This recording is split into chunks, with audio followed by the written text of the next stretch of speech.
Okay, let's jump into a deep dive today, focusing on chapter 12 of the book of Hosea. hmm Chapter 12. And right away, the text, it paints this picture of Ephraim, that's, the main tribe representing the northern kingdom of Israel, Right. feeding on the wind, pursuing, well, empty things. That phrase, feeding on the wind, is so evocative, isn't it? It really is. And it says they're multiplying lies and violence, making deals with powerful nations. Yeah, there's a treaty mentioned with Assyria, sending oil to Egypt, trying to play the powers off each other. It really highlights where they're, placing their trust. And spoiler, it's not in the right place. Exactly, that feeding on the wind metaphor, it immediately tells us their efforts are just futile, Mm. empty. Yeah. The text isn't just listing actions, it's showing the worthlessness of relying on these alliances and this deceit. Instead of relying on their God. Precisely. It's a pursuit that gives them nothing solid, just, well, more trouble down the line. But then things shift quite quickly in the text. They do. It mentions the Lord having a charge against Judah, too, the southern kingdom, and specifically that he'll punish Jacob according to his actions, repay him. Ah, Jacob. Now that's where it gets really interesting. It takes us back, doesn't it? Way back. To the beginnings. To Jacob himself, the ancestor of these very tribes. And this pivot, this look back at Jacob's history, it's just crucial for understanding the message here. How so? Well, it reminds them of their own origin story. Think about it. Jacob in the womb, grasping his brother's heel, that early sign of drive, of struggle. Right.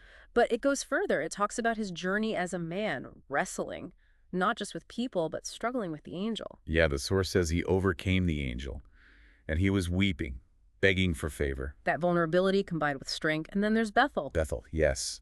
That really significant place for him, where he found God, talked with him there. He acknowledged the Lord God Almighty, declaring, "The Lord is his name of renown." It's this foundational moment. Direct relationship, real dependence. Not like Ephraim sending oil to Egypt. Not at all. Remembering Jacob's struggle, his encounter at Bethel, it's meant to remind them of their identity, rooted in divine promise and this personal wrestling with God. And it provides such a stark contrast. A huge contrast to what the current generation is doing. It highlights just how far they've drifted from that origin point. So, putting this all together, what does this contrast really hammer home? We've got Jacob's history, his struggle, seeking God at Bethel, placed right against the current state of Ephraim, and Gilead too, which is mentioned, feeding on wind, lies, violence. Using dishonest scales, loving to defraud. Right.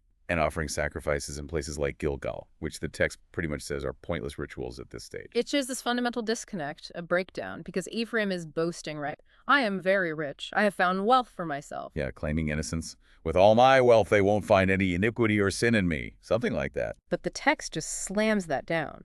It details their dishonesty, their worthless religious activity. It's clear Ephraim has bitterly provoked the Lord. And the text powerfully reminds them it wasn't their deals, their supposed wealth that defined or saved them. No. It was the Lord who brought them out of Egypt. Used a prophet like Moses for that. Yeah. And kept speaking through prophets, giving visions, parables. Their actual history is one of God's action, God's guidance, not their own cleverness or these foreign alliances. And that just underscores the depth of their offense, doesn't it? Absolutely. They've forgotten their core story, ignored God's messengers, and chased these futile, dishonest paths instead. And there's a warning of consequences.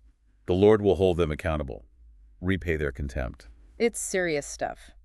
So the message that really emerges from this whole historical reminder seems pretty clear. So what is it? Return to your God, maintain love and justice, and wait for your God always. It's a callback, isn't it? Back to that foundation. Back to what Jacob represented at his best, that struggle towards God, that dependence seen at Bethel. Exactly. So this really does raise an important question for you listening.